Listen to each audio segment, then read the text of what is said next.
Bienvenidos a Canal Grafotécnica en su serie Documentoscopia Mundial. Les habla Raymond Horta y a partir de este momento cambiaremos al inglés porque vamos a tener un invitado especial. Por favor, activen los subtítulos a partir de este momento para que puedan ver la traducción o los subtítulos en inglés. Welcome to Canal Grafotécnica in the series Documentoscopia Mundial. We have a special guest today. He's Linton Mohamed, an old friend from the ASQDE, the American Society of Questioned Document Examiner. He has been a scientific professor. He's a forensic document examiner and has been active for more than 25 or 30 years, working as a forensic document examiner and giving testimony on course. Welcome, Linton. Thank you, Raymond. Linton, we know that you are a very professional expert, but we have to ask you, how do you start in forensic document examination? Back in 1984, I was in my final year of university at the University of the West Indies, St. Augustine, Trinidad and Tobago, and I was majoring in chemistry. So about a month before our final exams, we had a lecture by the director of the local forensic lab in Trinidad. So of course we were all just about to graduate. So we asked him, what vacancies do you have? And he said, firearms and documents. So I thought, firearms, that sounds really interesting. So after exams and so on, I wrote to him. This is, of course, before email and so on. I told him I found his lecture very interesting, and he invited me to come tour the lab. And they were bringing two experts, one from England to train people in firearms, and one from Canada to train people in documents. Well, the guy from England never showed up, but I met the guy from Canada. So I started chatting with him about handwriting document examination, which I had never heard about before. And he mentioned doing TLCs and so on. I said, I'm a chemist, so that'll fit in there really nicely. So I was teaching high school chemistry at the time. Then I got invited for an interview with train, and December 22nd, 1986, I began my training for 2 years. Very interesting. Then you never left the forensic document examination. I remember that we were together in the course of the printing processes forensic examination in the Rochester Institute of Technology. Yes. We met before. I were as a guest in one of the ASQD meetings, as you know. Julio Bradley and Julia Elena de la Peña were my sponsors to be in the ASQD. I'm lucky to be there with all the group. But you are not just a forensic document examiners. You were you are a former president of the ASQDE. That's correct. I admire you. I admire you. How's the work of being president of the ASQDE? And I know that you're collaborate with the articles. I read one from Peter Title that you did. He has just passed. We remember him a few programs ago. But can you tell us about the ASQDE? What's the ASQDE, and what's the how important is the ASQDE for a forensic document examiner work?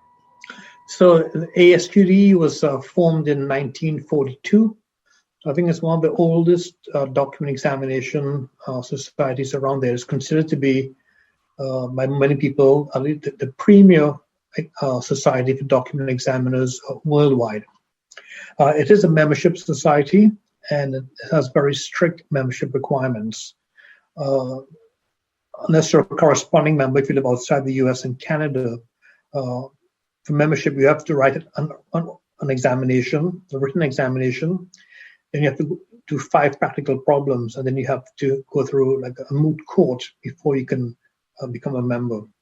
After you can become a member, you have to present a paper every 3 years, even if you're a corresponding member, or unless you have a very good reason, you get kicked out. The purpose of ASQDE was to promote research in forensic document examination. We also have the Journal of the American Society of Document Examiners, which is in the late 90s, and I'm now the editor of that. So I can tell you from my personal experience, Raymond, in 1991, I'd been in documents about 5 years. 2 as a trainee, 3 as a full. So I thought I'm a document examiner. And I went to my first ASQD meeting in 1991 in Orlando, Florida. And after that meeting, I realized, oh my God, I have so much to learn. So ASQD has given a lot to me. That's why I wanted to give back by serving on the executive committee and things like that. But it's been one of the backbones of my career in documents. We have in our society in Latin America. Well, it's wider now because CIBDO has expanded to Europe, and we always take the SQDE rules and standards to get our society of Spanish and Portuguese and now Greek experts, get them to a higher standards, and the SQD will always be present, and it's very important. And I want to ask you, there's the American Board of Forensic Document Examiners. What's the difference between the board and the SQDE? Because we want to know, everybody in Latin America and all other parts of the world, what is the American board and how important it is to be there? Right, and that's a great question. So ASQDE is a membership society. The American board, ABFDE, is a certification board. So if you remember ASQDE, you get a certificate of qualification, but it's the certificate of a society. ABFDE certifies you as a document examiner. Again, there is a three-pronged process: written exam, practical exams, and moot court that involves 3 senior doc examiners, acting judges, and they take it very, very seriously. When I did my moot court back in 1998, I think it lasted over 2 hours. So it's taken quite seriously. So once you get certified, then every 5 years you have to be recertified. Recertification comes by continuing education, attending conferences, publishing papers, presenting papers, and you have to make 40 points in 5 years, which is not difficult. If you don't make the 40 points, then you have to resit the examinations. So the 2 things to remember: ASQD membership, ABFDE certification.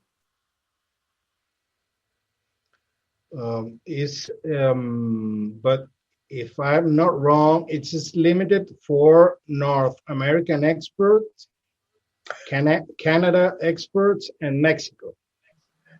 I'm not sure about Mexico, but we have one examiner from Australia who has been certified.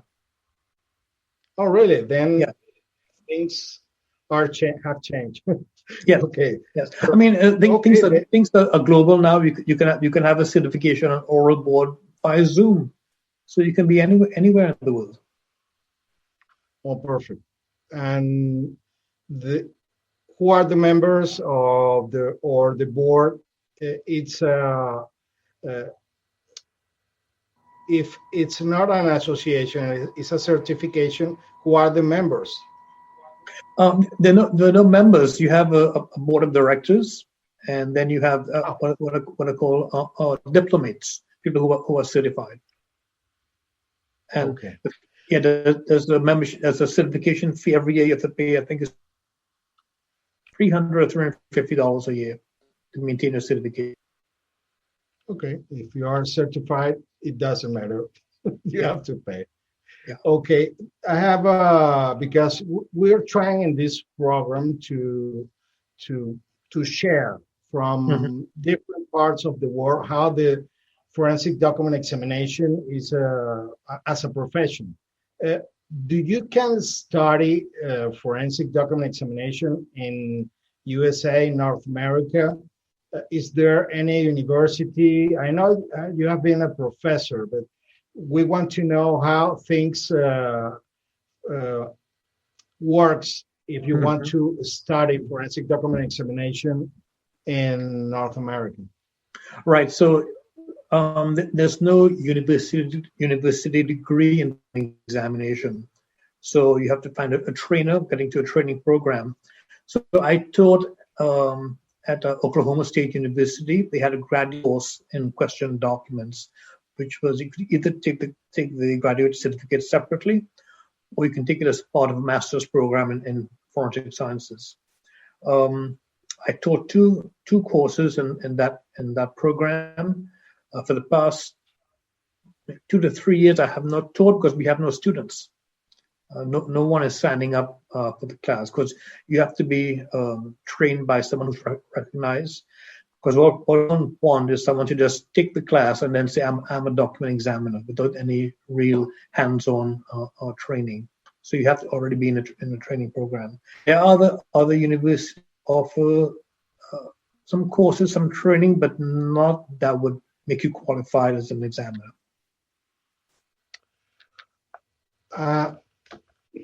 If you're going to be, or if you want to be in the HQD, as I remember, you have to be in somehow a part of, or have to be as a trainee of another forensic document examiners for a period of time. Yes. It's one of the things that we're trying to do in our society, but yeah. So I'm very excited because I'm with you in this program, and I forgot to tell our guest about your career, and let me present you formally. Linton Mohamed has been as a forensic document examiner for more than 30 years. Has a Master of Forensic Sciences in the National University of San Diego, Bachelor of Sciences with honors in the University of the West Indies. Has a teaching experience with in the Oklahoma State University. Professional certifications. Is member of the American Board of Forensic Document Examiners. Diploma in document examination, and he's author of 2 books, and we're going to talk about your 2 books, Linton. They're the most interesting, or the one I'm going to order right now, is the Neuroscience of Handwriting, and you have another book, Forensic Examination of Signatures. Yes. But before talking about your books, I'm going to ask you about the difference of the forensic document examination before Daubert, when there's an era that you call Fry. There are 2, is jurisprudence, and the Daubert has been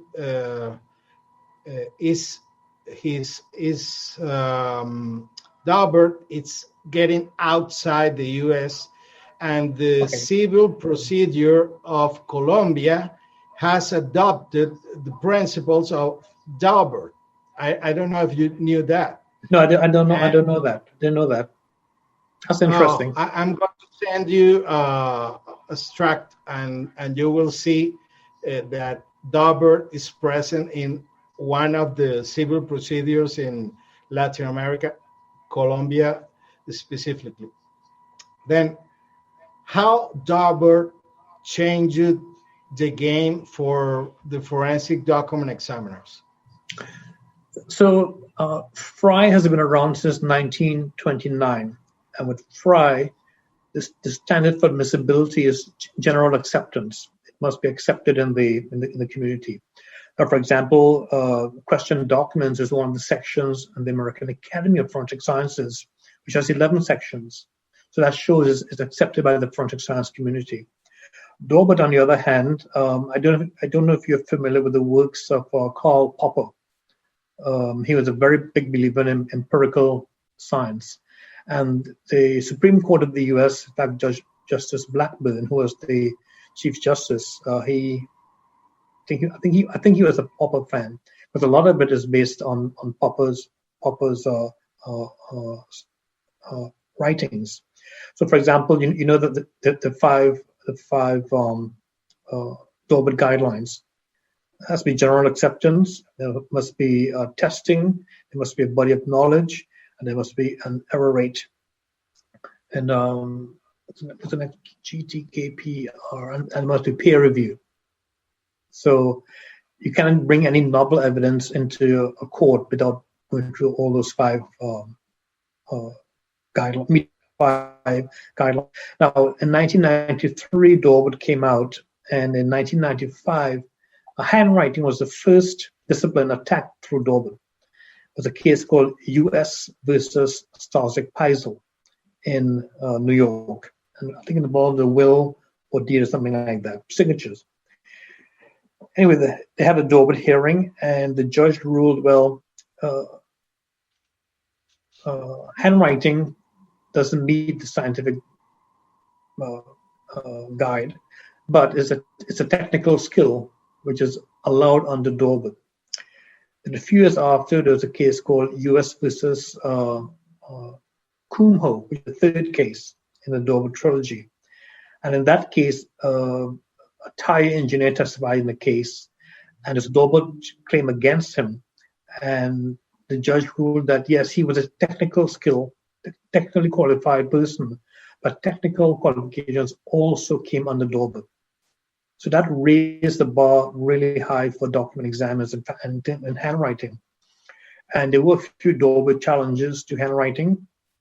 And in some cases, the examiner was not allowed to testify, or was only allowed to testify to their observations and not give an opinion. Other cases, the expert was allowed to testify. And some of those cases that we lost, I would say, the prosecutors were not properly prepared, or they went into court and told us there's going to be a Daubert hearing, and they had no clue what it was about. The defense attorneys were more prepared. But since then, I think Daubert has been a good thing for documents. Since then, we started developing and publishing standards through SWIGDoc and ASTM, and now the ASB, the Academy Standards Board. So we have a lot of published standards. We have the Journal of the American Society of Question Document Examiners, Journal of Forensic Sciences. Much more papers are being published than before. Before, people would present papers but not publish them. If you're not published, it doesn't mean anything. There's an old saying: if it's not documented, it's a rumor. So if you make a presentation, make sure you try to publish that somewhere. So what I would recommend strongly, I don't know what the various countries in South America have, or the organizations. If you don't have a journal, you should start one and publish. When you go to conferences, publish your papers in that journal. Spanish journal is fine. Nothing wrong with that. There's journals in English, French, German, things like that. So if you don't have one, I would certainly recommend that you do that. If you don't have a certifying body, I would recommend you do that also. Set up a certifying body. What I would do, I'm not sure of the the cultural differences between countries in South America, but I'm pretty sure it's like the US and Canada and so on. It's basically the same system. And instead of each country having one, maybe have a South American certifying body, which might be useful. It may or may not work, but at least each country should have a certifying body for their document examiners. For pattern evidence, such as handwriting, fingerprints, bloodstain, shoe track, firearm, I think the certification is very important because there are no university courses and degrees in these things. You have to be trained properly. And so this certification shows that you've reached a certain level of competency in your field. Well, we have a journal. It's called the, let me translate it, HQN. And the former director of that journal was Magdalena Escurra. Yes, I know Magdalena. Yes. Yes, and we are starting again with the journal. Stopped for a few years, and Marcos Llaneto, who is the coordinator of the course that we are talking about later, is the new director of the journal. Okay, good. And about the certification, I will let know our society your suggestion, and we will implement it as soon as possible. So thank you very much for that advice. I have talking about standards. I testified in a court in Florida, and at that moment I didn't know, or we didn't use the ASTM standards. But that standard is not the only that is used. You in your book and in this course that you are the teacher now, or you're the instructor, you talk about the NIST, N-I-S-T standards. Right. Can you talk about, give us a big picture of the NIST standards? Sure. Right. So I'm going to give you the brief history behind that. Many years ago, there was something called technical working groups, TWGs or TWIGs, that were formed to develop standards in the forensic sciences. This eventually became the SWIGs, the scientific working group. So SWIGDoc is a scientific working group for documents, SWIG DNA, SWIG gun, and so on. So SWIGDoc, for example, would develop standards, and then we would send them to ASTM for publication. Because ASTM is a standards development organization. So I get it. Yeah, if SWIGDoc develops a standard, then it doesn't really mean that much. I mean, they're good standards. But then they go to ASTM, who have their own process for developing standards. So we had about 21 standards published through ASTM. One of the issues there was that if you wanted to use a standard, you had to pay about $35 per standard. Like if I write a report, you got a free copy for yourself if you were an ASTM member, and that cost $75 a year. But if I wrote a report and I wanted to include a copy of the standard, I would have to purchase a standard to attach to my report. I could bill that to the client, but if you're using about 3 or 4 standards per report, that's over $100 extra for the client. Some clients don't mind, some might find it a bit much. So anyway, so in about 2015, ASTM shut down the E3002, which was the Question Documents Subcommittee, and withdrew all of the ASTM document standards. So if somebody tells you now that they're using ASTM standards, you just tell them those who were withdrawn, they don't exist. Okay. So the SWIGs were funded mainly by the FBI. So then somebody in the government thought, okay, the FBI has too much control. Let's form a new organization through NIST, which is the National Institute of Standards and Technology. So this became OSAC, the Organization of Scientific Area Committees. I think there are 25 subcommittees in OSAC under 5 main committees. The one we fall under is the pattern physics group, which involves documents, firearms, fingerprints, blood stains, and shoe prints. So then OSAC now became the standards, started developing standards, but OSAC is not a standards development organization. So in 2015, the American Academy of Forensic Sciences formed the Academy Standards Board. The Academy Standards Board became an ANSI accredited SDO, Standards Development Organization. And over the past 5 years, we have about 45 standards published, another maybe 60, 70 in the pipeline. I think right now there are 2 document examination standards on there, but lots more coming through. Basically, we're taking the ASTM standards or the strict doc standards, updating them. Then when it goes to ASB, it's a whole different process. You have the forensic document examination consensus body, and they have to send the standards out for public comment. Then they have to come back in, address all of the comments, maybe send it out again. So it takes a while for the standard to go through. But once a standard is approved by ANSI, then it's an ANSI accredited standard, which is a big deal. I'm the chair of the ASB. This is my first year as chair, another year to go. Right now, the standards are free because the ASB was funded using a grant from the Arnold Foundation, a $1.5 million grant over 5 years that expires next June.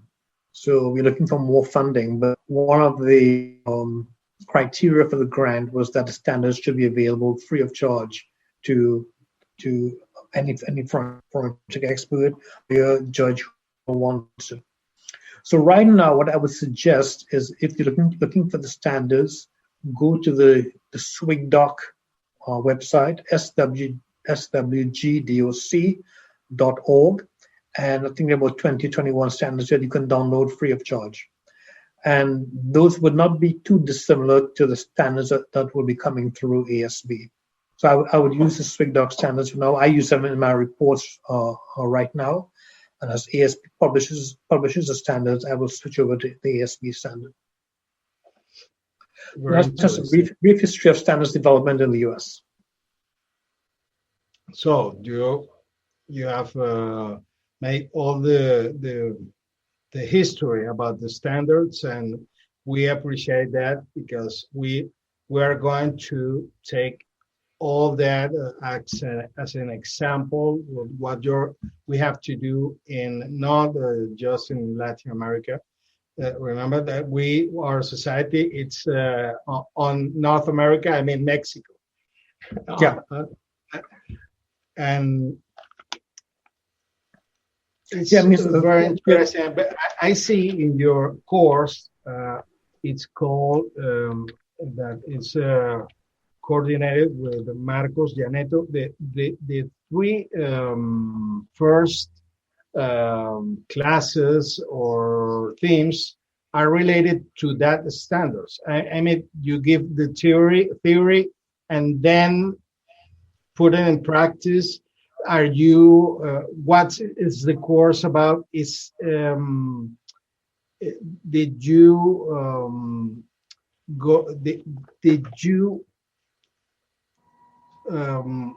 use or in some way teaches teach the form to write a report as the NIST standards? There is a way to do the report.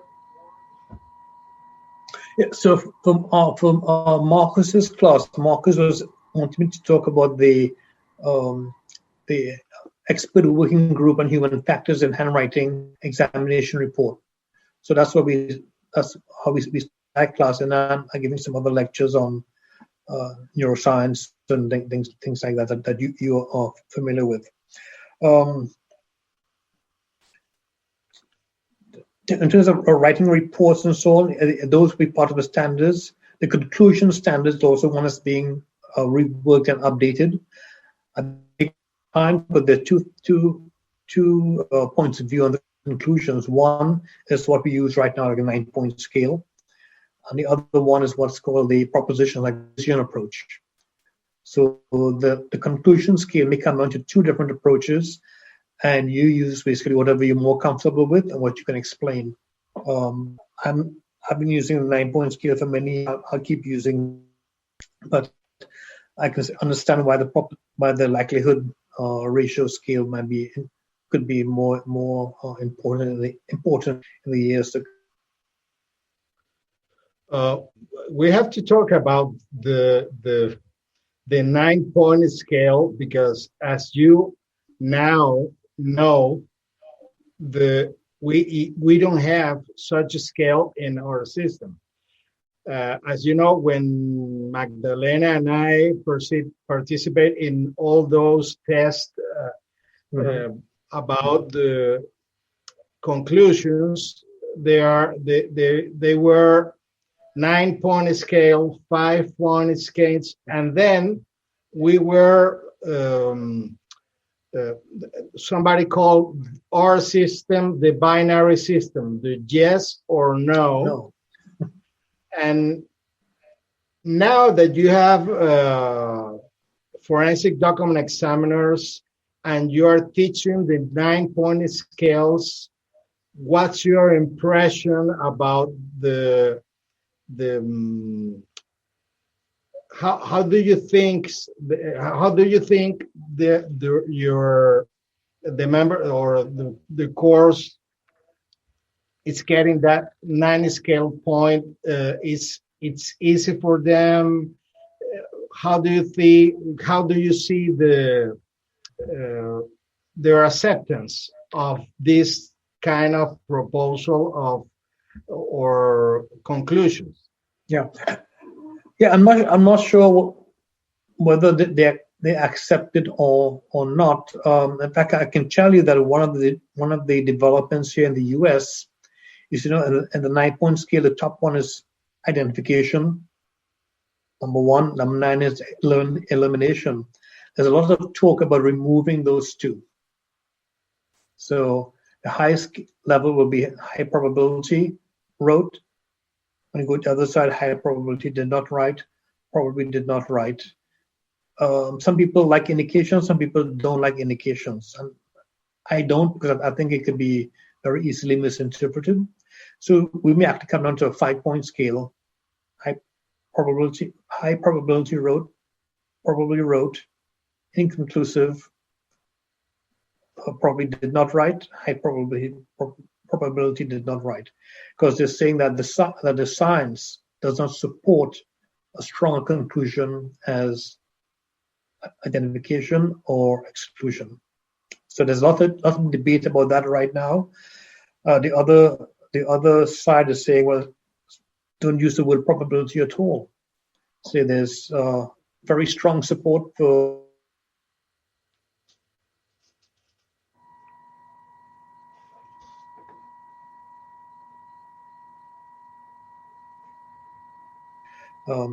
you just froze for a minute there. You're back. I lost your image for a few seconds. Yeah, you were frozen. Okay, so So what I was saying was, and then you probably have to edit this. Is so you have the people who are using the term probably. Then you have the people who do not want to use that because they say that implies a statistical decision. So they want to use terms such as very strong support for the proposition that the writer did or did not write the handwriting, moderate support for inconclusive, moderate support did not write, strong support, very strong support did not write. So I think we're going to come from 9, probably go down to 5 or 7. So yeah, I guess that I saw it in the last ACQD meeting you have the same problems that the forensic document examiners in our area, that sometimes it's not just the lawyer. Sometimes the judge wants a conclusion, yes or no. And the importance of your course, that you are giving us for the first time the things that are how things have to be seen from a scientific point of view, that where nothing is absolute. Right. Exactly. Then, but it's the first time you will pass to our history as one of the first professors who gave us that information. We knew about Dauber, but our system is different. We are a Roman law origin, and the procedures and the appreciation of the proof sometimes it's not the same. But science has principles that are universal. So this in South America, do you have an adversarial system like we have in the US, or do you have a more inquisitorial system like in Europe? Okay, now we are moving to inquisitorial in criminal law. We are moving in that way. Right. So 10 or 15 years, all the criminal procedures were taken to the inquisitive. Okay. Yeah, so again, that makes it more imperative that the examiner give the correct weight of opinion to the court, so the court can take that opinion away. As you say quite rightly, absolutes, work in science. Yes, let's talk about your books. We have a few minutes more, and I would like to talk about your books.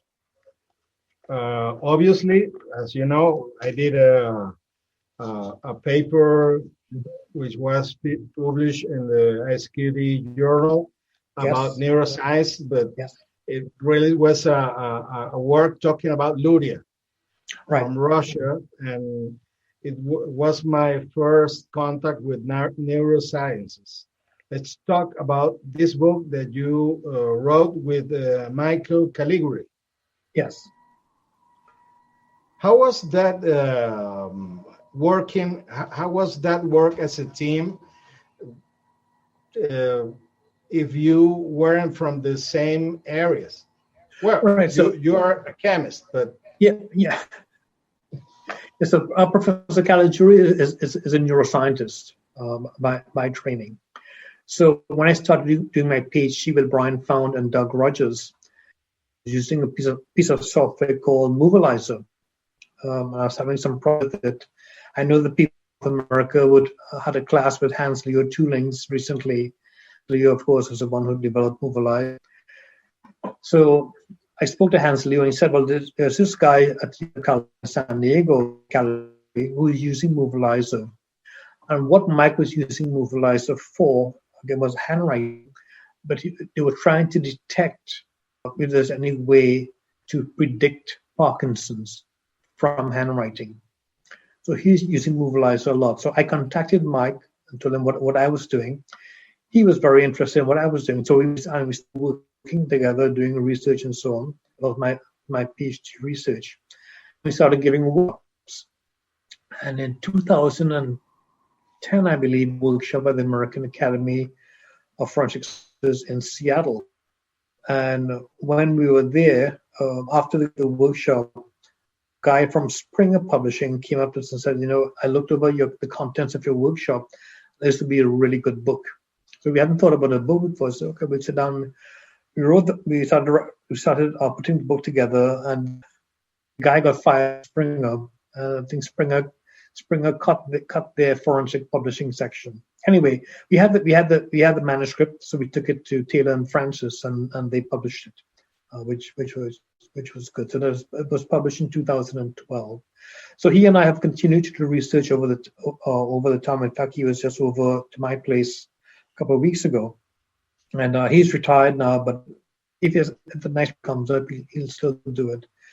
But certainly, he most of that book. He's a neuroscientist. I'm not. So I was more the handwriting person. That book is on paper and is in Kindle format from Amazon.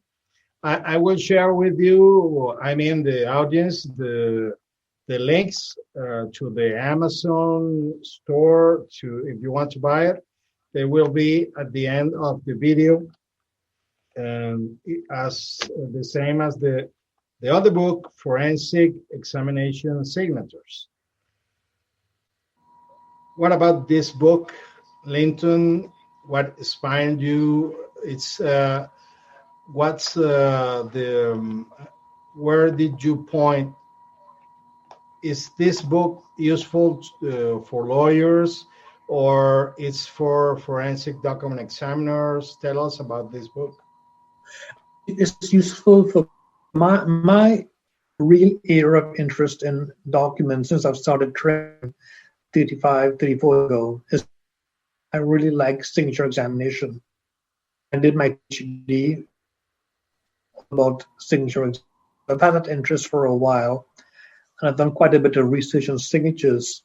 So I decided to put it together into a book, and it's primarily for document examiners. But I think a lot of the feedback that I've gotten is that it's easy to read, and I don't think a lawyer would not have a problem reading it, understanding the method that we use for signature examination. So you will find the link to buy these books in the description of this video. I admire you a lot because you have a lot of peer-reviewed papers published, not just in the HDQD journal. There are another journals, you said, the Forensic Science Academy, and one of those is with Caligari too, if I'm not wrong. Yes, he published a few papers in Forensic Science National, in Journal of Sciences, and JSQDE. I've been the journal. Many forensic document examiners will see this talk. We always ask for an advice from the big forensic document examiners. I know that you give the example to all of us, but this wisdom sometimes can be resumed in some words. Do you have some advice to the new forensic document examiners? What have you learned, and what can you tell us as an advice? That's a great question. I think if you're going to be in forensic science, or certainly as a forensic document examiner, you should not consider it a 9-to-5 job. It should become part of your life. You should research, always keep studying, always keep reading, go to conferences, network with other colleagues like this, or basically face to face. I always say you learn more about document examination at the bar than in the conference, because then you discuss cases and how people approach cases and what they've seen, what to be aware of. But the thing I would tell young examiners is that in handwriting, especially signatures, handwriting, document examination, there's a lot of areas you can research. Find an area in which you're interested. Go to your local university, find a statistician, maybe another professor who is interested in this. Get together with them, design some really good studies that are statistically sound, and publish them, and do as much of that as possible. Okay, I have an area question. You have now pupils or students from all Latin America. Yes. Tell us about this course. What do you think about your experience working with them? So I think back in 2015, I had a 2-day workshop in Brasilia, Brazilian Examen. But this is my first actually engaging with examining from other countries in South America. I think there's a person from Spain, Anna, who's a friend of Magdalena's. He told me that. I think there's another person from France who I guess speaks Spanish. I found it very, very interesting. When Marcos contacted me, he was again very interested in the human factors report, and I think he has started translating it into Spanish, which is great because it's a very technical report, and I think he's finished about 3 chapters. So when he's done with that, I think it'll make a great product for the South American market, Spanish-speaking market. I found, unfortunately, and I'm embarrassed to not speak very much Spanish, even though I lived next to Venezuela for many, many years, as you know, in Trinidad. So I speak a very small amount of Spanish. As I said to one person, hablo muy poquito español. I know vino rojo, which is all I need to know. Or we know what you like to anyway. Yeah. So I think I've been using Google Translate to translate the replies that the students have been given, and I've been very, very impressed with them. They're very knowledgeable. They take a great deal of interest and pride in doing, and it is very gratifying to see. And Marcos has done a fantastic job in coordinating it. It's very good, easy to work with. Yes, he's very respected in our society, and as I told you, he's the new director of the journal of the CIBDO or association, and we are in good hands. So Linton, I'm just hoping that once this COVID thing is over, I can probably one day come down to South America and meet with all of you at a conference. That would be great. Well, now you are our target. I mean, you will be invited. I will let know our secretary that is in charge, Gabriela. She will see this video, and we will extend you an invitation. Okay. So, Linton, we appreciate a lot your time accepting to be with us today. And as you know, we respect you and we admire your work. And now you are some kind of guiding star on how we have to be and how we have to work. Your hard work has been for all these years. I have been a witness of your work, and we congratulate you for that. And we are very pleased to have you here today. So, muchas gracias, Raymond. That was a very kind words. I really appreciate it. Well, then we are going to.